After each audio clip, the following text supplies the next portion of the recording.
Is sports betting the true future of sports media content? Coach and I are back, and we're going to get into that this week on Iceman and Coach.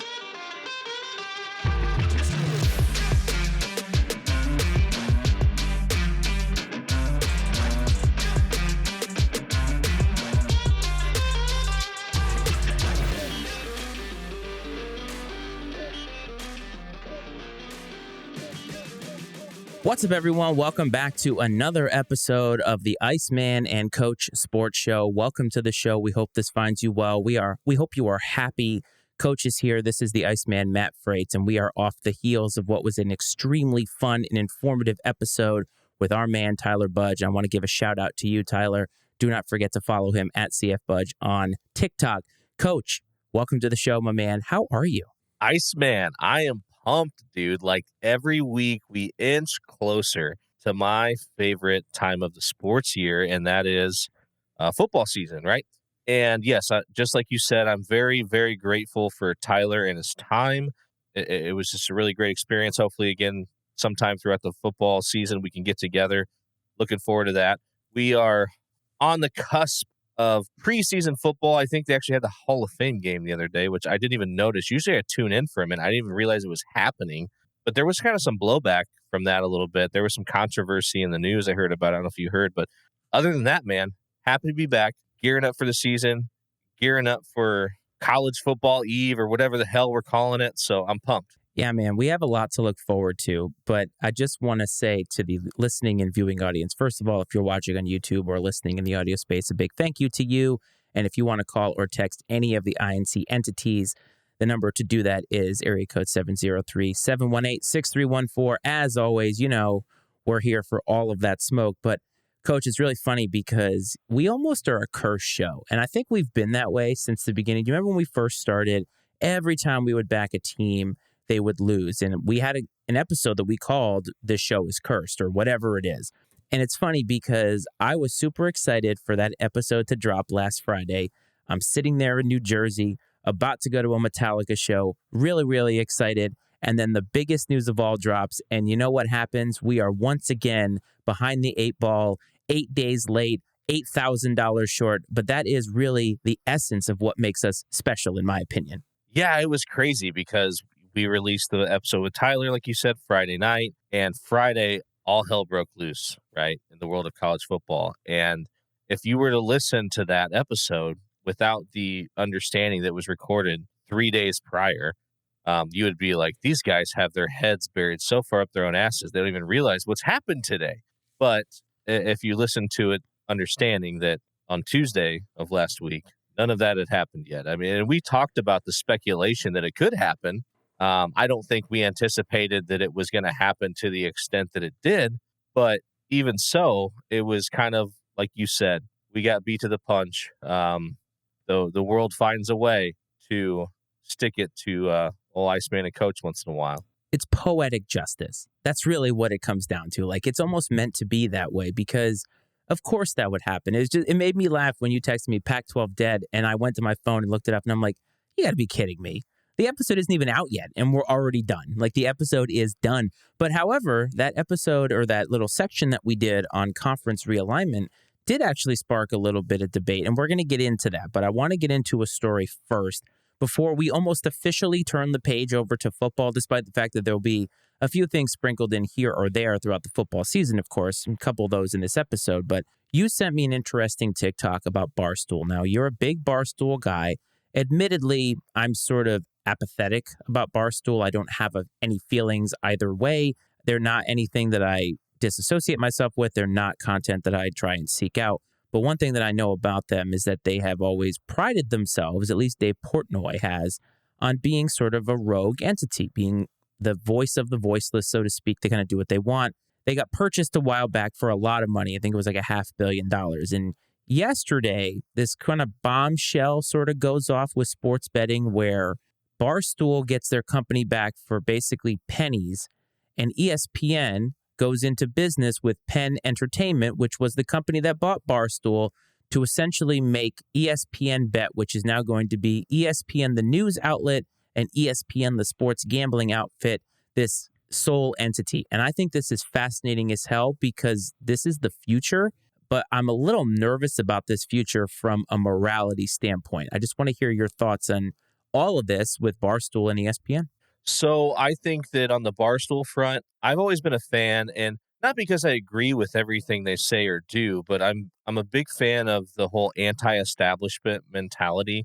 I think that they would fly that flag proudly. Looking at mainstream media today, and not just like your network news, but even sports media, a lot of people would say that it's agenda driven in some way, shape, or form, that there are people who control the narrative within those different organizations. And I think that you could say that Barstool answers to nobody. They have no master, and they are free to literally just speak whatever is on their minds. And that's one of my favorite things about them, and that's why I idolize them. And it's not in some ways. And so, looking at Dave Portnoy specifically, there are certainly things about him that could rub someone the wrong way. But when you look at the world and the successful people in it, a lot of successful people have similar traits to what Dave Portnoy has. Extraordinarily confident, and they really don't give a shit what anyone else thinks about them. And I think that you have to have those two things in order to find your way to success. Because if you're the type of person that's going to be derailed by any snide comment or criticism along the way, you're destined for failure, most likely. And then to kind of talk about the ESPN piece, like I'm a little more open minded, I think, to the sports gambling thing than you are, perhaps. I don't. It's like NIL, right? And paying players. It's happened forever, but now it's kind of like on the up and up. It's on the table, and I'm kind of one of those people, like, I don't care what you do, just be honest about it. And I think that's kind of what's happened in the world of sports gambling is they've taken what's always been going on and just put it above board for everybody to see. I don't necessarily have any issues with it from that standpoint. So I do think it's interesting, though, that the dynamic between ESPN and Barstool kind of had a part in this whole thing, right? Where ESPN was like, we want nothing to do with Barstool Sports in any way, shape, or form. And that certainly played a part in the situation. So I'm not against sports betting at all. The only conundrum that I want to bring up is the idea that ESPN is also supposed to be a somewhat objective news outlet. And I say news in like the loosest sense because sports news to me is not like news. To me, Adam Schefter breaking a free agency signing is not really critical news. Like, I don't need to know that right just now. If I find that out in a few hours, who cares? It doesn't really affect my life. But I think it's funny because they're reporting on the news, but now they're going to basically have all the sports betting things sort of happening at the same time. And I think what they're trying to tap into is this billion-dollar booming industry of sports betting that is becoming larger and larger and larger. And this is kind of the path that we're on now. It's not dissimilar from what college football is doing with all this conference realignment. They're trying to basically make it so they can make as much money as possible. And ESPN is getting a lot of money. Penn Entertainment came to them and basically said, look, it's not working out with Barstool. Can we come with you? We'll pay you. I think they're paying them like $150 million a year for 10 years just to basically have their ESPN branding on this app to try and capture enough of a piece of the pie so that they can somewhat compete with FanDuel and DraftKings, because those are the two at the top. And it's almost like the way it was put to me was ESPN and Penn Entertainment, they just want to get on the podium. They don't need to be the top dog. And there's millions, billions potentially to be had here. So I wonder about the conflict of interest. But then, as you know, the NFL, MLB, they're all partners with ESPN. So they've navigated this before. And does it really matter? Like, does the regular consumer really care about those moral blurry lines? I don't think so. No, I don't think so either. There's certainly segments of fan bases and the population in general that would object to this for whatever reason. But I'm telling you what, we're a part of a major shift in sports right now as a whole. And we'll talk about it more when we get into conference realignment. But everyone needs to accept right now that your traditions and everything that you probably hold sacred about the sport you're a fan of, the team you're a fan of, the rules the game is played by, like they're going by the wayside faster and faster day by day. And the world is evolving, and it's evolving quickly. And I think that especially some of our older fans are going to struggle with this, and not exclusively older fans, but I would say that the older you get, the more you sort of get ingrained in this stubborn mentality and entrenched in your beliefs of tradition and things and I love tradition. I'm here all day long for it. I love it. I love it. I love it. But at the same time, I can also see the landscape for what it is and where it's going. I've said it before, evolve or die. Things are going to change and it's going to happen. And me, myself, like I would prefer to find a way to be a fan of whatever is happening than to sit here and take my ball and go home and, well, I'm not going to watch this sport because I don't agree with what they're doing. Like that, the only person that's losing out in that situation is me. Whatever X organization, they don't care that they've lost the coach's fandom. So the only thing that would make me nervous if I was a sports bettor, I know that you are. And what makes me nervous about this for people who do engage in that is that it feels like ESPN now could potentially affect those betting lines and it could affect the way people spend their money. Now, at the end of the day, and you and I talk about this a lot, it's your responsibility to do with your money what you see fit. If you're going to place a bet on something that Mina Kimes says, even if she's not deliberately telling you or saying something related to a betting line, then that's your responsibility. But I do wonder how ESPN is kind of going to navigate this because they have to know that they are the preeminent sports media network, and something that they say is going to affect those lines and is going to affect people and how they spend their money. Thankfully, that's not our job to figure out, but I do think it's going to be interesting to see how that goes. I know for me, it'll be interesting when you're watching, say, a college football game and you kind of see the lines change throughout the entirety of the game. It will make it funny from a casual perspective to sort of observe that and see how it relates to things. Like, you know how they have the winning percentage or the projected winning percentage throughout an entire game? And I think to myself, anything could happen at this point. Like, I understand where they're coming from. And then you see those ridiculous things like the end of the Bills-Chiefs game 2 years ago when it was like up, down, up, down, up, down, because you can't predict any of that crap. It'll probably be like that. We'll all be blissfully ignorant to it. But again, I want to warn you, if you spend your money on gambling, always be careful and never, ever, ever listen to a pick of the week and put any money behind it. no, unless you're going to fade my picks, that'd be your best bet. You'll see the record at the end of the show. But I think one of my favorite things, truthfully, has become like live in-game betting as opposed to the predetermined lines because they change play by play. And so one of my favorite bets to place is in a game there's a heavy favorite. The underdog has managed to keep it close early. And in a situation where the underdog is sort of driving and the line that was maybe, especially in a college game where you get the crazy lines of 20 or plus, 20 plus points sometimes, or even higher in some cases. So all of a sudden now that their defense has stopped them twice, now the underdog's got the ball back, they're driving, they get into field goal range, and you can catch like the overall, the game line at -7, where it's opened at -21 or something stupid. And more often than not always, obviously, but more often than not, the superior team is going to get their shit together and they're going to come back and win the game and probably win in convincing fashion. Now, that doesn't always happen, but the odds, I would say, are in your favor in those cases. So I kind of just watch for that line to drop and drop and drop, and then hammer the favorite when it gets about as low as I anticipate it's going to go. I mean, sure, it hasn't worked out a few times, but I'm also not crazy. I mean, I bet for entertainment. I'm not betting to make money. I mean, I bet $5 a game or something, or $10 a game tops. It's just purely fun for me. It just gives me an extra reason to watch a game that I may not have any interest in otherwise.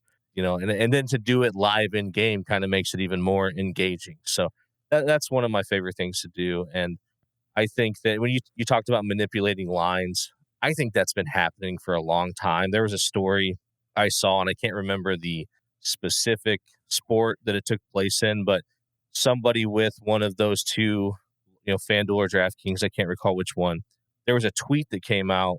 Oh, it was like the draft. It was like the NBA draft, and who was going to be taken like number one overall. And there was a tweet that came out like hours before the draft that said like, "Hey, hearing that so and so is going to go number one," and it turns out the person that tweeted that worked for one of these companies, and it like obviously swayed betting significantly when this tweet came out. And so, I think that stuff's going on either way, whether it's ESPN involved or not. For the uninitiated with Coach, if he doesn't show up to the show for a month at a time, it's because he has gotten deep into Thursday night maction and in-game betting and has lost his shirt, and he will be back whenever it is that he gets his money back. Well, perfect segue, man, to conference realignment. And I know everything has been said at this point. I don't think we're breaking any news here. We never do break any news, as you know. But the conferences they've completely shifted to the point of they're irrecognizable. The names are a farce. Everything is a farce. I'm not necessarily anti-conference realignment. I'm still going to watch the product, and it is what it is. This is the future. Anybody who's not down with it, I don't know what to tell you. This is just the future. So you're going to have to worry about watching Oregon play Iowa and Oregon play Illinois. Shout out to Ryan Leskis, but that's just kind of where it's at. But you have a little bit more of a prognostication as it relates to the future of college football. You shared it with me, and I want you to share it with the listeners, and then we can kind of talk about the reality of where we are now. So I don't know if I'd call it a prognostication. This is more of a theory. It's as I go through this, you're going to realize this is flawed. It's not perfect. There are people that are much smarter than I am that could make this and fine tune it into something that could work. And I'll also say I have no expectation whatsoever that anything like this is actually going to happen, just because people probably won't make the amount of money that they can manage to make in the way the system is structured now. But we all have to accept that things are changing. College football as we knew it is gone. Conferences as we knew them are gone.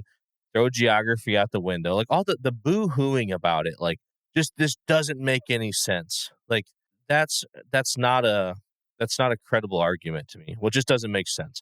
Well, what?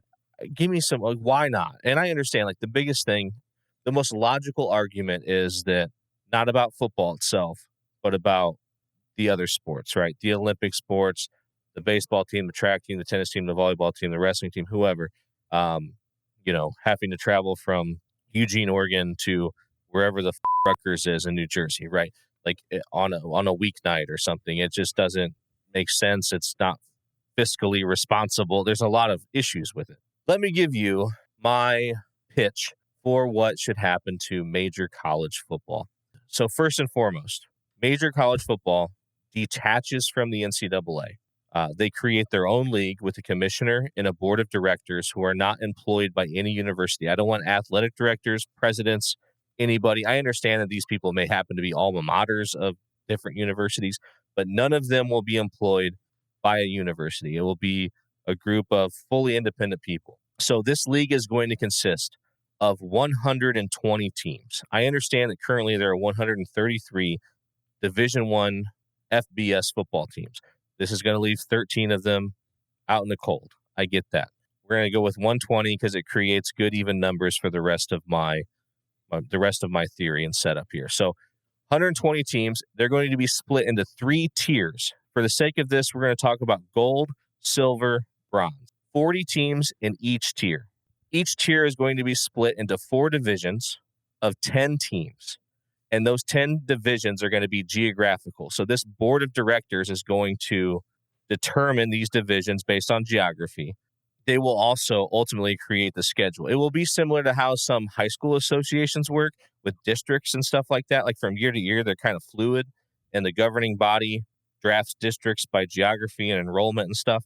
So enrollment's not a factor here, but geography will be the primary. So this will fix the travel concerns. They will play a 12-game regular season. So they will play 9 games within their own division, and that allows for 3 non-division games. They will play 1 game against each of the other divisions. As far as like how they determine those games, obviously you would have to plan them before the season starts.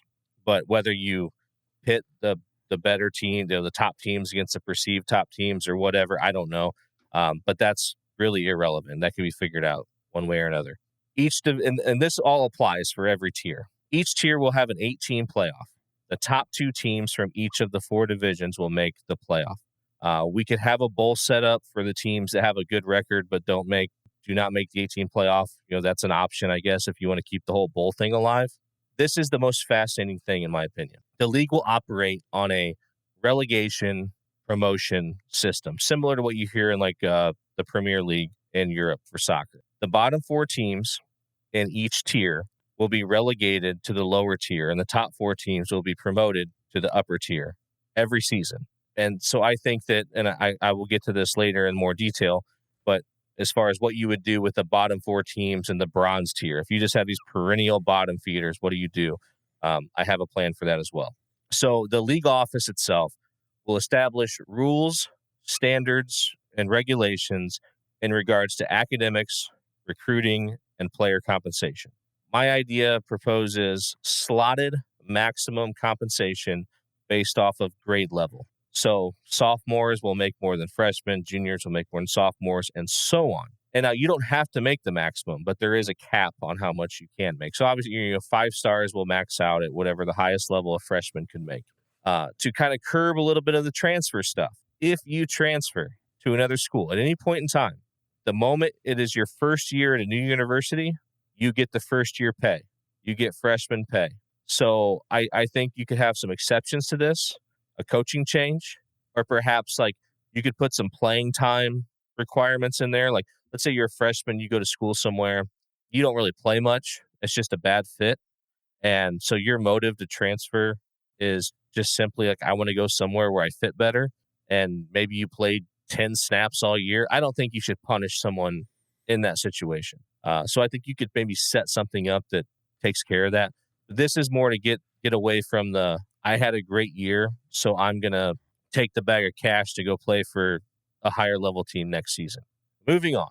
Violation of league rules could result in being demoted to one of the lower divisions, one of the lower tiers. And I think this would function as sort of a catch-all in terms of punishment due to the decreased revenue that would result from this, because of you're going to be a less desirable destination for recruits because you're going to play in a lower tier against lower tiered competition. I think ticket sales could suffer. And then one of the things that I'm going to explain more in a second, lower TV revenue. TV deals will be handled on a tier by tier basis. So the gold tier, they will get the best TV deal, the best networks, the highest level of compensation. If you are in that tier, you're making the most money. Silver tier would be slightly less, still good money. And then obviously, maybe the bronze tier is like the Apple deal the Pac-12 got offered or something like that. But you get what I'm saying. I think that, there are tiers to the TV deals there. And all of this is essentially kind of controlled and legislated by the league office. You're taking university presidents, university administration, conference commissioners out of the equation entirely. This is being handled by a single governing body. So I talked about the bottom 4 teams in the bronze division.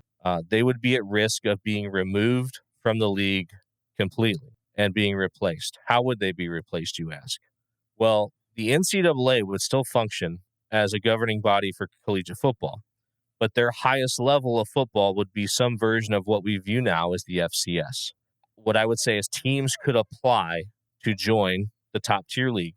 And in the event that there's a team that's going to be removed for lack of competitiveness or rules violations, whatever, or maybe they opt out of it entirely, there would be an application process to promote yourself from the FCS level or whatever that appears to be into this top tier league, which I would envision being like a very few and far in between this happening. But I think it's important to have a process in place for in the event this does occur. So the NCAA, again, it still exists, and it operates all of the other sports. And those other sports can operate within their little conferences like we have now, and maybe kind of revert back to more regional conferences that make sense to take care of these travel concerns that everyone has. Also, I think that there's a version of this that could be created for major college basketball as well at some point in time. So ultimately, college football becomes a pro league. It becomes a pro league. It's governed like a pro league. Obviously, there's some extra rules that are going to apply due to the academic factor. I do think it cannot just be the Wild West with recruiting. There has to be some sort of structure to recruiting and compensation, and it has to be something that's enforceable. Sometimes I think that the NCAA, they institute these rules, but it's impossible for them to enforce it on a broad scale. Like, now what the actual answer to that is, I don't know, but I think that you have to make some sort of a structure that is easily understood, easily followed, and if it's violated, it's easy to penalize it. Other than that, I mean, one of the other great ideas that just came up here in the last couple of days, which is it's different than this, but it's kind of in the same vein as Chip Kelly came out and said, hey, look at Notre Dame. They're independent. Why aren't we all just independent? We're all just independent, away from all these conferences, make our own schedules and do our own thing. And everybody else, all the other sports can be in a conference. And that makes a lot of sense. And I mean, it kind of applies to this in some way, shape, or form. Now, I don't think this will ever happen, like I said, because there's probably a lot of people in power at different universities that stand to make a lot less money than they make now under this sort of structure. But it was just intriguing to me because I'm a traditionalist. I forced myself to think outside the box in regards to, okay, like, what could this really look like moving forward? Because I do feel like it's trending towards something that looks similar to this in some way, shape, or form. Iceman, tell me what you think. Well, I think that what you're proposing is a little bit more in line with what I think needs to happen. I don't actually care about conference realignment. And even though I'm a traditions guy in a certain sense, I just want to watch some ball, as Budge would say.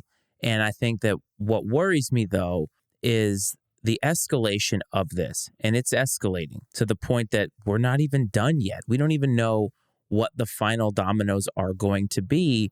And what worries me is that it's going to destroy things like the NCAA tournament, or it's going to destroy things like maybe the NCAA tournament for wrestling, because now we don't know what the future holds for those. What happens when football overtakes everything? Because there are basketball programs, I'm sure, as a part of these schools who are like, we don't want to fly out to Iowa to play basketball.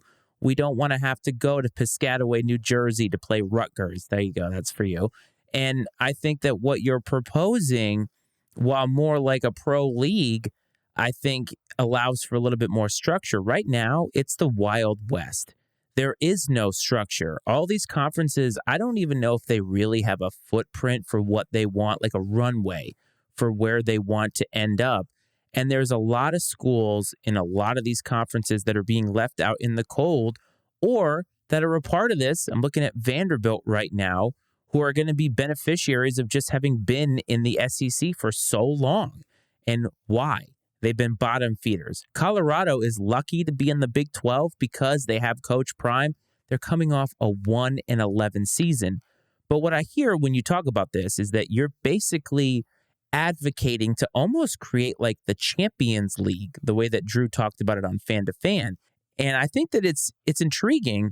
I think there are a lot of things to iron out, obviously. This is not even close, but I think the bones of what could be are there.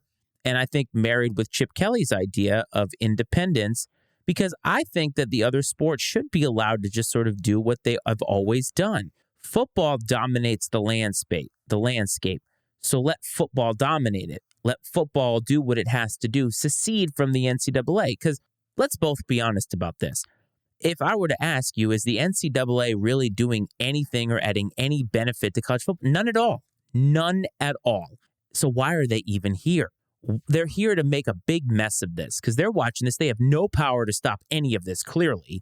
And so maybe take away their power for this big-time college football. And I know that a lot of people, they're used to their old college ways. You're used to seeing Big Ten, Pac-12 in the Rose Bowl, things like that. And I get it. I do. Like, I still want to see those things.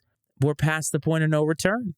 There is no returning to any of that. There's no returning to the pageantry of the Rose Bowl. I hate to say it, man, but at this point with this conference realignment, things like the Rose Bowl, the traditions, they mean nothing.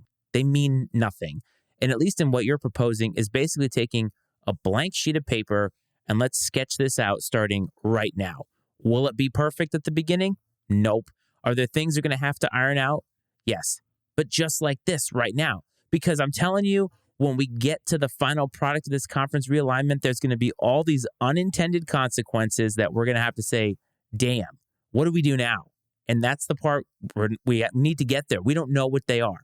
We don't know how many kids are going to be affected, how many families are going to be affected. At least in your model, we're calling a duck, and we're just throwing the money right in the consumer's face. Yeah, and another thing I like about my idea is the fact, obviously I'm a Notre Dame fan, which, they're an upper echelon program in college football. I'm an Iowa wrestling fan, they're a successful program. But I'm a Bradley basketball fan, right? Mid-major. So, like, what I like about this thing, is it allows for maybe what you could perceive as like a group of 5 team that has success. It allows them the opportunity to play with the big boys, right? To advance into that next league. And it allows for the Vanderbilts of the world to get relegated back to where they probably belong. And those sort of things are probably what would put the brakes on something like this. And we talk about the other sports, and I think it was Missouri's head coach came out and he had some comments to say about this. And essentially what he said was, as universities, we sit there and we put all these limitations on the players with what they're allowed to do. And even with the transfer portal NIL, like their rights are still limited to some degree. And in the same breath, like the university will just up and move conferences or whatever, like no big deal. And just imagine, let's say that you're Oregon and you recruited a kid, and the way that you won that kid is you said, hey, listen, throughout your time here, at least once a year, if not twice a year, this kid's from some Phoenix, Arizona.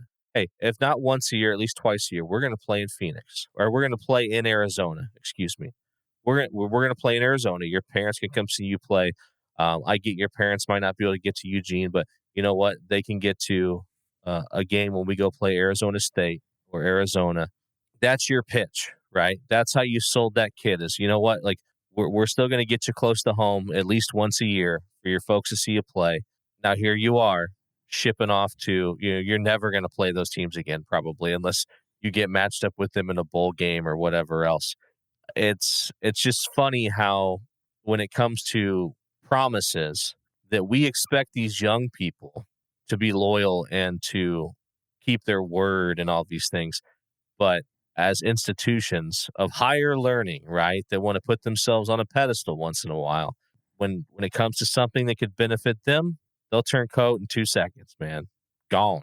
No questions asked, no concern. Missouri's already an example of that because they jumped ship immediately to go to the SEC. And oh, by the way, the Missouri coach has probably left how many head coaching gigs and left a lot of those recruits out to dry because a better and more lucrative opportunity comes up.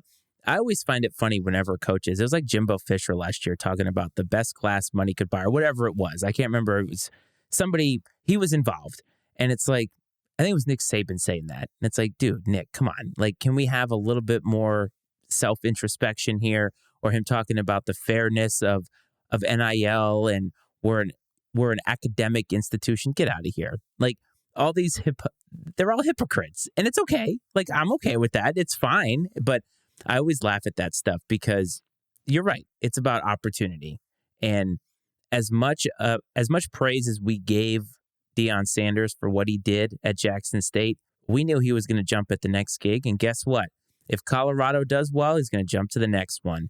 And that's just the nature of where we are. It may be amateur in the way that we have placed amateurism on collegiate athletics, but I'm going to tell you something, man. It's capitalism. It's capitalism all day, every day, 365. And until they figure out a way to regulate it or figure out a way to, I guess, give it some structure, I don't know where it's headed. But it's funny because the Pac-12 is gone, right? Or it's the Pac-4 now. You notice that I think all 4 of the schools that are left are all the most like academically savvy ones in the conference. I find that to be very, very funny. Stanford and Cal, and I'm like, nobody wants them. That's interesting. And so there's just so much that is left to be decided, and it's not going to be decided this year. But I'm going to tell you, look, is it going to stop us from watching the product? No, we're still going to watch, and I'd watch if it was this. And I think it's an interesting idea. I would love to hear what the listeners have to say. So you know the number to do that if you want to call or text us. And is your school affected by this? I mean, Virginia Tech's not. We're still sitting in the ACC, mediocre as all hell, and Notre Dame is still independent. So we're both able to just continue to consume our teams the way we always have. But I would love to hear the perspective of some of these fan bases. Like, does Oregon care about playing anybody else besides Michigan and Ohio State? Like, does it matter? Things like that. I don't know. It's just fascinating to me how all of this is going to play out. And if you are hoping that it goes back to something more traditional, you're going to be waiting a long time. What's the saying? You can wish in one hand, shit in the other. And guess what? It is what it is now. So college football is ever changing, but if anybody needs a sponsor for this new league, I think the Iceman and Coach League sounds really, really good. I think we'd be great commissioners, and obviously the coach would be relegating and firing people left and right to create this new empire that you have proposed to us. You know what would be fun is we would make it like they do the Hall of Fame. You see the guy that goes around and tells everybody they're being inducted in the NFL Hall of Fame. It would be like that. I just show up at the coach's house. Hey, whoever, how are you doing today? Guess what? You've been promoted to the gold tier of the Iceman and Coach College Football League. And I would do it in my best John Gruden voice. But I like this idea, though. Like, that's a great job, right? We both agree. Like, that's a great gig to go around and give good news. yeah, I think that'd be great. But at the same time, I'd also want to go around all the coaches of the teams that are being relegated and say, hey, guess what, buddy? Going down. But you need that, though. You need that check and balance in what you're proposing and in anything, because you will find out that it will quickly turn into what we see in professional sports now. There will be schools that have zero incentive to win and to try to win. And if there is something that is a consequence for them losing perennially, they're going to try a little bit harder. It doesn't mean that they will win, but I think they're going to try a little bit harder.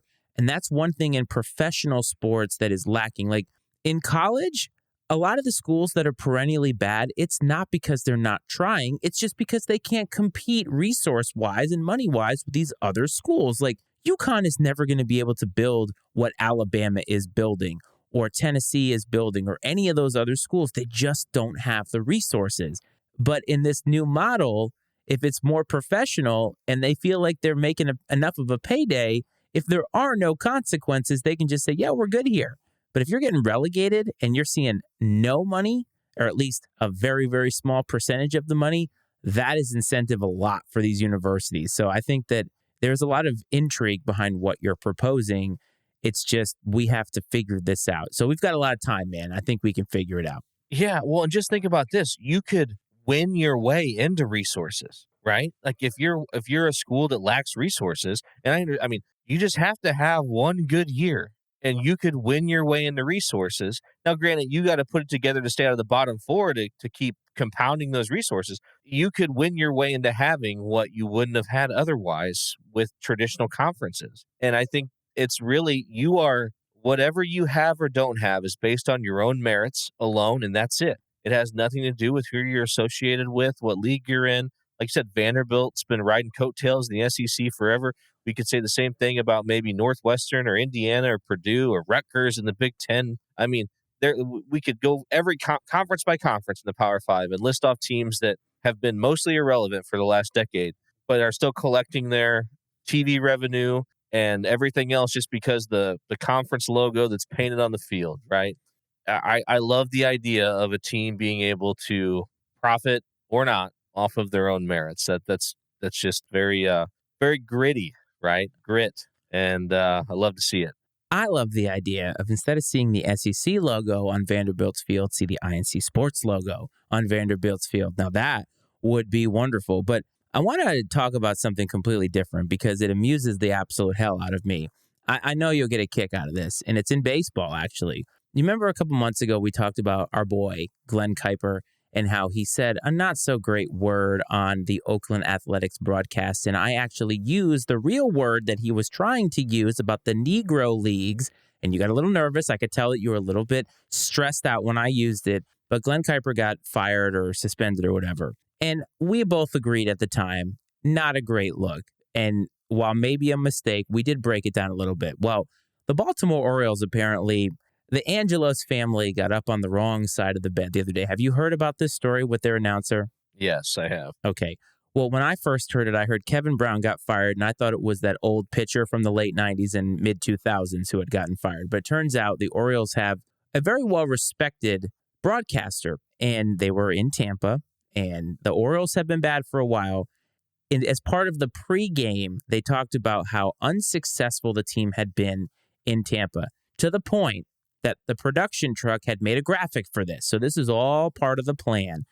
And it turns out he got suspended and or fired because basically he highlighted how crappy the Orioles have been against the Tampa Bay Rays. I can't even begin to tell you how much that makes me laugh because it amazes me that somebody who has the kind of money that the Orioles owner has could be so thin skinned as to be told by one of his people, yeah, the team really hasn't been that great. And to be so sensitive about it that you get rid of the guy. It's so amusing to me because it doesn't matter how much you have, how much money you have.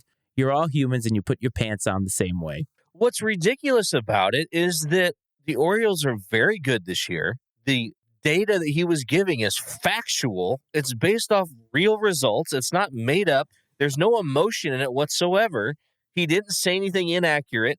I mean, he just threw out stats. He was just highlighting an interesting fact or series of facts about that particular series, and especially in that particular stadium. And that's good commentary, in my opinion. This is some weak ass shit from the Orioles. Like, this is soft, man. Super soft.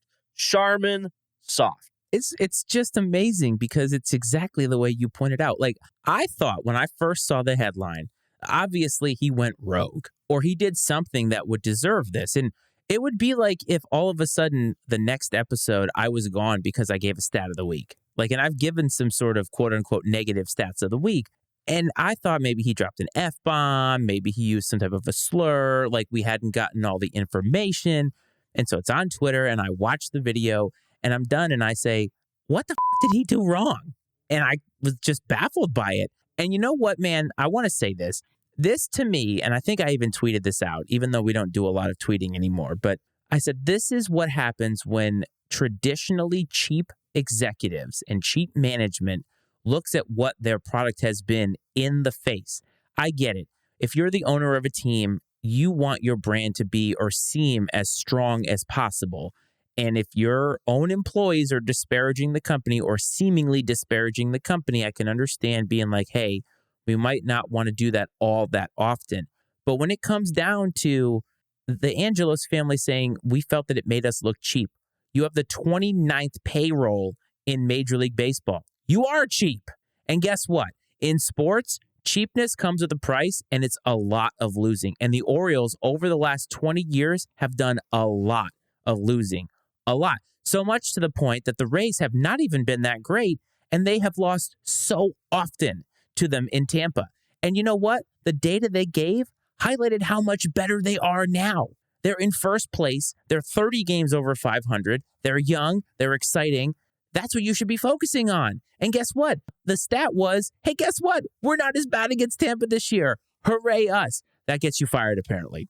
Yeah, it's ridiculous. And Tampa, they have been pretty successful over the last decade. Like, for their payroll and the market and their tiny, weird stadium, like, they've been very successful, all things considered. And they're almost like the Oakland A's of the East Coast in a way.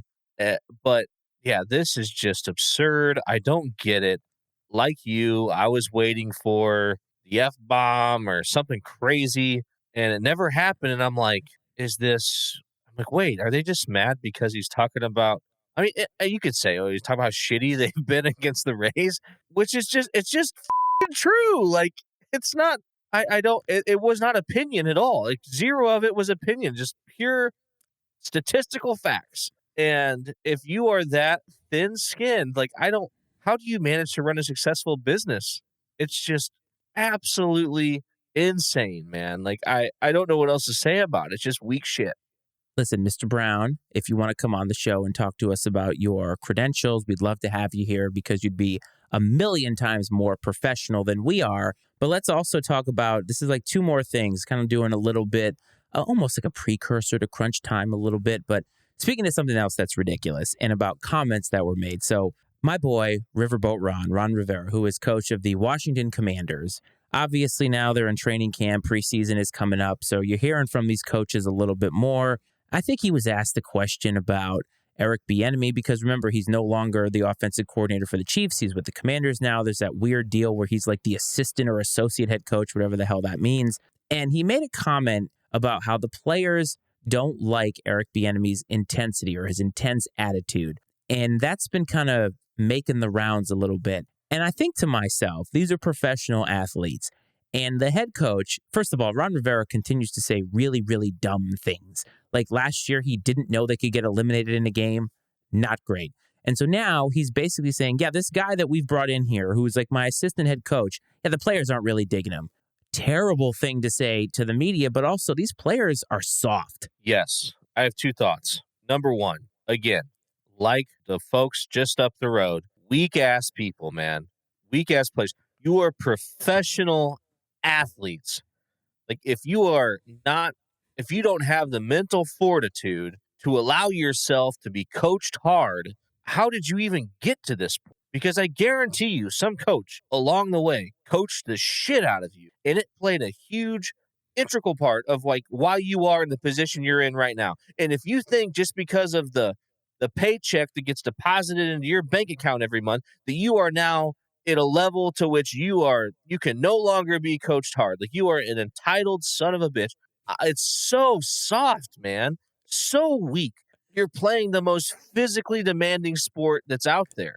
Okay? Like football, like if you did shit that is legal to do in a football game on the street, you would get arrested. Okay? There's shit you can do on a football field that you could not do in Walmart. It takes a certain level of training and preparation and mentality to do that, man, at the highest level in the world. And you're complaining that a guy's coaching you too hard. Weak shit. And then Ron Rivera, come on, dude. Like, it is like the day one coaching manual. Don't throw your coaches under the bus, man. Like, I could say a lot of things about Ron Rivera. I never thought I would say that he wasn't a coach of what's the wording I'm looking for? Like High moral fiber. high moral fiber, but like respect, man. This is just a total lack of respect and integrity. And I never thought I would say that about Ron Rivera. Not in a million years. I would have said like, whatever, like bad head coach, bad in-game decision making, whatever. I could say a million things about him, but one of the last things on that list would be like no integrity, poor character, lack of. I mean, those are not things that I ever would have thought I'd say about Ron Rivera. But this is a very who would ever want to work for him after this? The funny part about this, man, is that don't forget, Eric Bieniemy has tried to get a head coaching gig for a while, and there have been rumblings about him and all this other stuff. And it's just hilarious that Ron Rivera would, throw him under the bus. Like he's basically calling his players out or saying that his players are, he's just a little too intense. Listen, you get paid a lot of money to play football. Football is a rough sport. I get it. I know we were very vocal about Pat Fitzgerald and the hazing thing and all that, but we said it's different because those are amateurs. Those are kids. These are professionals. Like there are guys on the Commanders who are in their mid-30s. You're telling me that they're like, come on, coach, he yells at me too much. He's making me run too much. You're a professional athlete getting paid a lot of money to play a game. And if you have a hard coach, you have a hard coach. Not every coach is the same. Do you think players would have said this about Bill Parcells back in the day? Do you think they would have said this about Bill Belichick back in the day? Bill Belichick is a curmudgeon compared to a lot of these head coaches like Pete Carroll, guys that are player friendly. He has never said one of his coaches stinks out in a press conference. He's going to tell them behind closed doors. He's going to say it during a meeting, but he's never going to throw a player, even last year. You remember the lateral play at the end of the Raiders game? Didn't even say, yeah, he did the wrong thing. Just said, hey, it happens. We're on to the next game. But no, during the preseason, Ron Rivera, Eric's a little bit intense and the players are a little bit intimidated by him. Man, the Commanders are going to suck this year. So the only possibility outside of the players being weak and Rivera being an asshole for throwing him under the bus, I would say, I guess, or at least acknowledge the possibility that Eric Bieniemy is a psychopath. Certainly possible, right? Like the fact that he's been passed over so many times for a head coaching position. Most of the people, not most. There's a certain segment of people out there that make you believe it's for other reasons. But at the end of the day, man, I think in the NFL, they just give a shit about winning. I don't think they give a shit if you're black, brown, purple, yellow, whatever. They just want to win. So I don't buy into that narrative. And so maybe there is something to his coaching style that has kept him from ascending to that position. And maybe Andy Reid had the right type of personality to keep it in check, or at the very least, not publicly throw him under the bus. And maybe that's also another reason why Andy was willing to let him go. Who knows? But maybe we'll never know. But that's at least a possibility, I think, that we have to acknowledge. Oh, sure. But I think if he was a real lunatic, even Ron Rivera would be like, he can't be here. Like, if he is that bad, how could you still employ the guy? I get that if you're winning, it's different. But I mean, Andy Reid had Patrick Mahomes. So if your offensive coordinator is that unstable, he could really ruin a guy, and you don't want him around like that. So I think this just speaks to the general lack of any type of integrity or any type of competency by the Washington Commanders, because it's a joke franchise, as you pointed out. However, I do want to highlight one coach who's doing something really, really cool before we get to the end. Mike Vrabel, former Patriot, he's the coach of the Titans. He's doing something in the preseason that I actually like, and I don't think I've ever seen it before. He's letting his assistant coaches coach or be the head coach for a preseason game. I think that's a great idea because it gives these guys actual game experience. Yeah, I know it's the preseason, but they don't have it. And a lot of times when you're trying to take that step up, you don't have the experience. You got to prove that you can do it, even though you haven't. So Mike Vrabel's given them a little bit of a nod. Again, preseason, but the decision-making is still there and all the ins and outs of being a head coach. I thought that was pretty cool. Yeah, there's some people that are freaking out about it, speculating that there must be something going on, that he's anticipating some suspension. Does this mean he's being fired?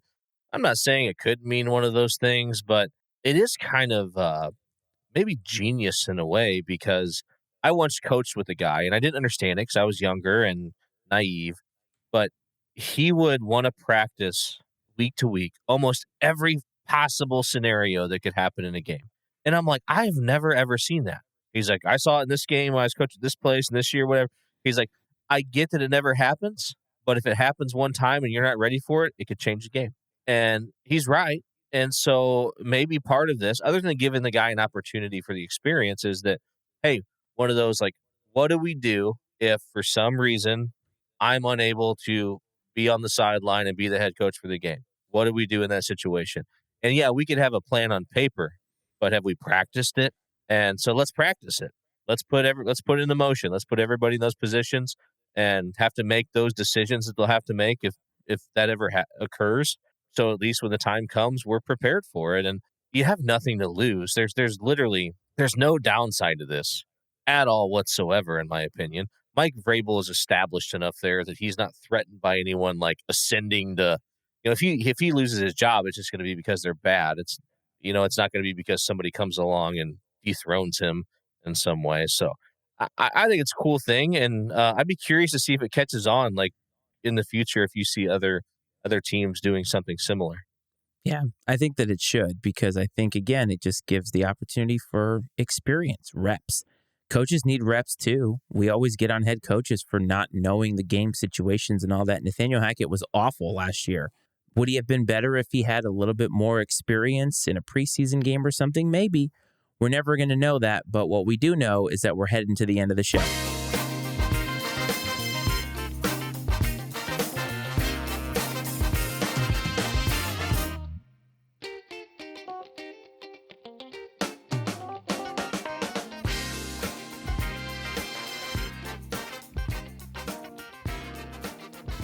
Iceman's stat of the week. As always, Coach and I like to do a little bit of that personal touch, and we always start with my stat of the week. So, Coach, are you ready? Iceman, I want you to stat me right across the face, buddy. Let's go.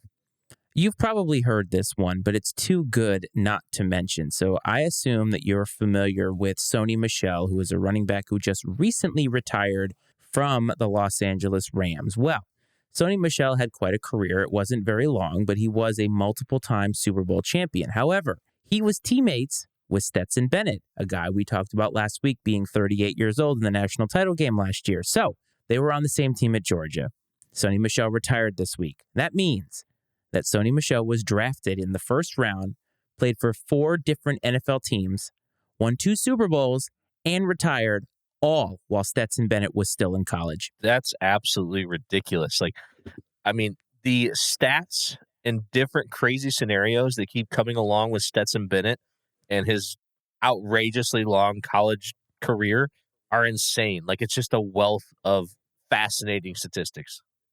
I saw that in a lot of different places, so I can't give credit, but it was hilarious. It's Last week's stat was about how the guy had all this eligibility and due to different reasons, and COVID had a lot to do with it. And you talked about the Bradley basketball team having that and why they were so experienced this year because of the fact that they had a lot of players who were in, or I think it was Drake too, had a lot of guys who were later in their life because they had different eligibility due to COVID. So this was just a little bit different. Like to think that their teammates, to think that Sony Michel had an entire career in the NFL and Stetson Bennett was at Georgia that whole time. Like I don't even understand how they could have been at the same place and still Stetson Bennett not only won one, but 2 national championships and hasn't even taken a snap in the NFL. And Sony Michel said, I'm out. So I was tickled by that. I love stuff like that. Yeah, it's nuts. And I think we're going to hear more and more stories like that. And we're about at the end of it, but there may be a few more that come out of players that have played for just what seems like a exorbitant amount of time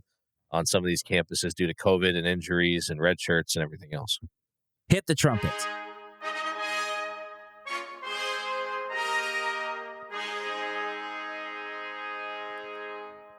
It's that time, Coach's Pick of the Week. So last week we deviated a little bit. However, we did show this stat to Tyler because we wanted there to be full transparency. So Tyler did make a pick that we're going to have to wait, I think, until October to see. I believe he picked Texas Tech over Oregon. We will see about that. Tyler maybe 1-0. However, Coach, you are still 2-12 with an 11-game losing streak, and it's time to try once again. There's more and more things you're going to be picking from now on, but can you please bless us with another pick of the week, and let's hope this one is the right one. Hear ye, hear ye. Coming to you with the first football pick of, we'll call the new season. And nothing says degenerate like preseason football picks. And so I'm coming to you with one for this coming Friday night as the New York Giants take on the Detroit Lions in a preseason matchup of two teams that have somewhat high expectations coming into the season. Now, you may say that a lot of successful teams traditionally don't play very well in the preseason for various reasons, whether it's resting players or almost like intentional failure to keep motivating their teams. Like, the Colts notoriously would go 0-4 in the preseason and then win 14 or 15 games in the regular season. But there's one person on this earth who I know would never, ever, ever stand for that. And it is Motor City Dan Campbell. I think if there's a winner and a loser, that man is going to do everything in his power to be the winner. He strikes me as the type of guy that it doesn't matter if it's a preseason game, regular season game, postseason game, charity game, doesn't matter. If there's a winner and a loser, he's going to be competing to win the game. So that is why I'm taking the Detroit Lions over the New York Giants this Friday in preseason NFL action. The Detroit Lions, who, by the way, went 4-0 in the preseason the year that they went 0-16. That's another great stat for you. Over the New York Giants in what has to be the worst bit of football I've ever seen, which is week 1 of the preseason. Preseason football is bad, folks. It's just not my thing. Coach, Motor City Dan Campbell, he's your boy. He has let you down before, but maybe this is the one. So let it be written. So let it be done.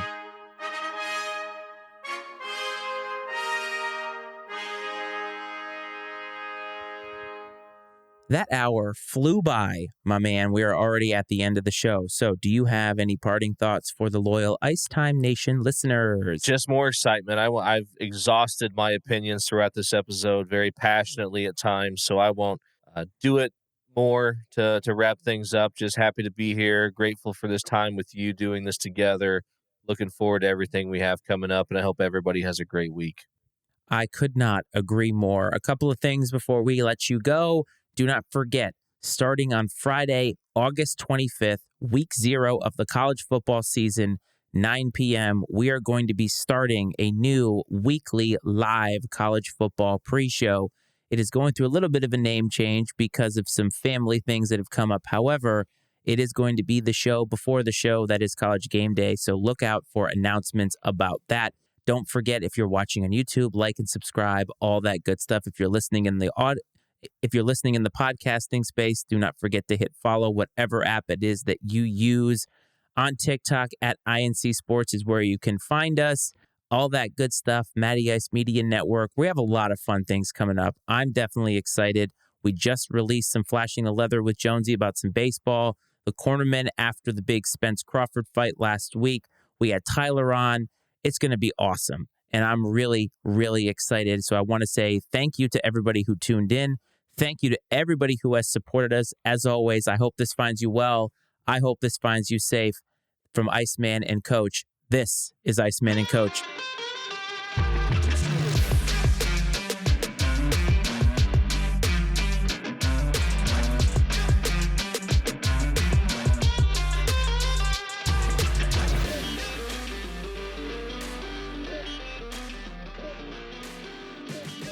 The opinions and viewpoints expressed on I&C Sports are those of Matt Freitz, Brad Powell, and their guests, and not necessarily those of the Matty Ice Media Network. I&C Sports is exclusively owned by Matt Freitz and Brad Powell and is brought to you by the Matty Ice Media Network.